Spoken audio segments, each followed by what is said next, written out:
DWTS fifth judge. Wicked Night proves it's good to be popular with another shocking elimination. The celebrities on Dancing with the Star were dancing through life for one short day as they defied gravity and tried to avoid doing something bad. Thank goodness Wochit's wonderful director John M. Chu joined the panel to make sure it took more than just being popular. Cynthia Erivo and Ariana Grande helped kick off this special celebration of their two-part Wicked film adaptation, while the film's director, John M.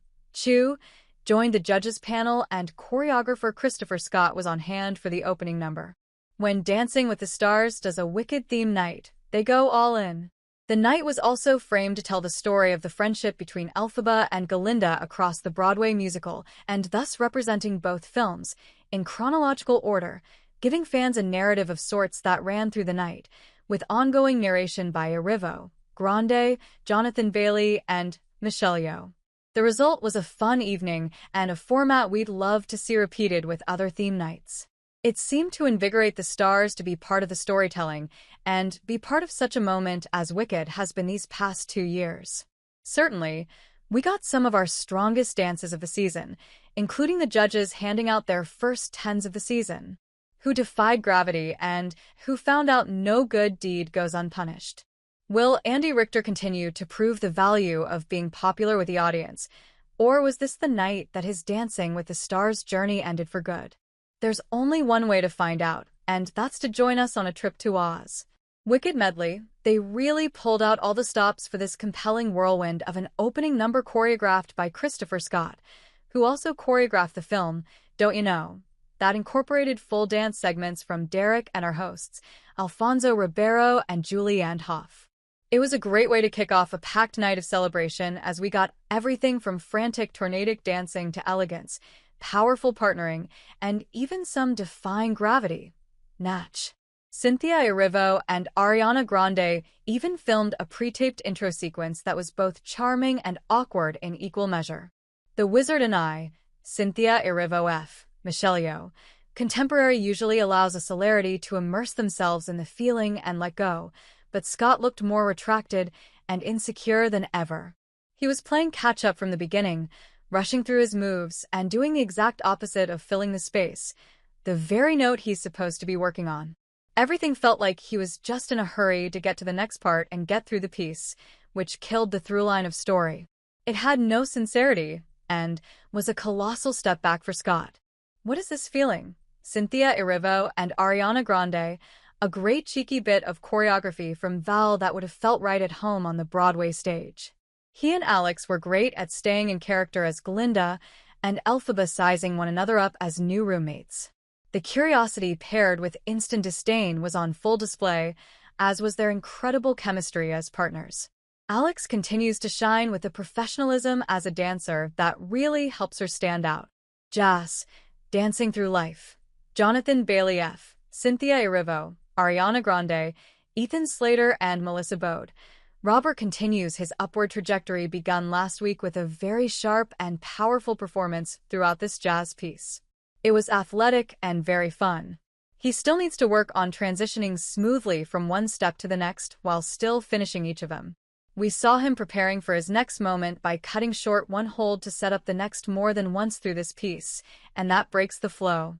But clearly he's a more confident dancer out of hold in styles like these as his enthusiasm and joy was infectious. Judges' scores: 9, 9, 9, 9. Quick step, popular, Ariana Grande. Whitney had a good note for all the stars, and that's to try and be more present with the music rather than anticipating the next move. Muscle memory is a beautiful thing, and dancers have been relying on it for years to remember dances. The mind doesn't have to focus so hard on it because the whole body learns it. So focus instead on being present and mindful of the performance side. She definitely took her own advice this week, as this was character first, while not missing a beat along the way. She was light on her feet but looking very smooth after we saw her hopping in rehearsal, as she and Mark covered a lot of real estate with his quick step across the floor.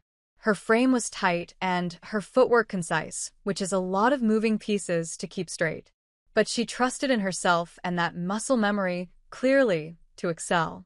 It was all there. Judges' scores: 10, 9, 10, 10. My score, 10. Dylan Efron and Daniela Karagak. Rumba, I'm not that girl, Cynthia Erivo. Dylan has his head in the game, recognizing that despite getting the season's highest score, he hasn't been in a Latin dance since week 2, and it was not great. As for the dance, first of all, we see leaning into a dramatic hold while coming down the stairs Daniela.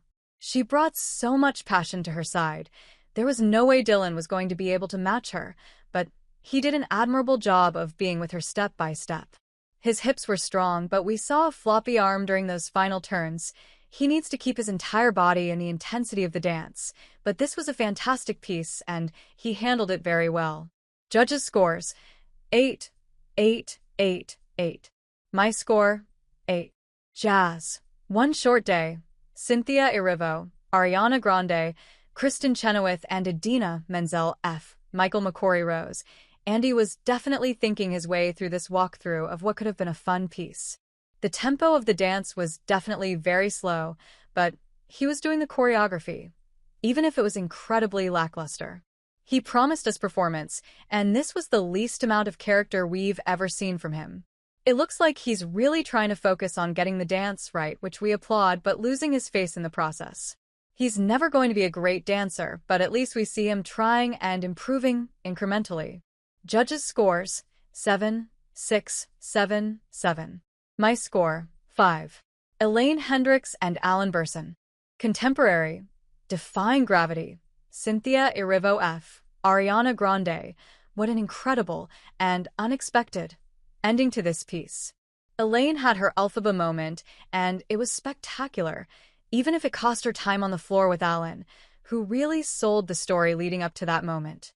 Before that, and after lamenting her injuries and challenges with her body during rehearsal, Elaine was transcendent, so elegant, and so in sync with her partner.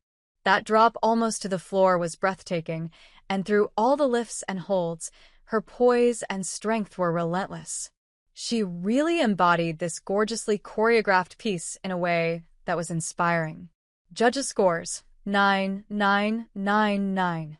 My score, 10. Foxtrot. As Long as You're Mine. Cynthia Erivo and Jonathan Bailey. Jen's insecurity was eating at her heading into rehearsals this week, and we feel she really did push herself harder as she went into this foxtrot. She was a bit hesitant in the early part of this dance, not fully extending before tucking into the next step, but as it progressed, she relaxed into her partnership, and we saw some beautiful lines and pictures. She asked Jan to challenge her with tougher choreography, and he did. But more importantly, she executed with more control and confidence. Judges' scores, 8, 8, 8, 8. My score, 7. Danielle Fishel and Pasha Pashkov. Argentine Tango. No Good Deed. Cynthia Erivo. Boy, they weren't kidding when they said they were going to lean into the lifts. Danielle spent as much time in the air as she did on her feet. Most of them were executed very well, with a good intensity throughout from Danielle, but she needed to be stronger and hold as well. There was a floppiness, slight but notable, in her carriage as she moved, so her body wasn't matching the intensity of the dance consistently. That said, she really went for it here and brought us a totally different side of her.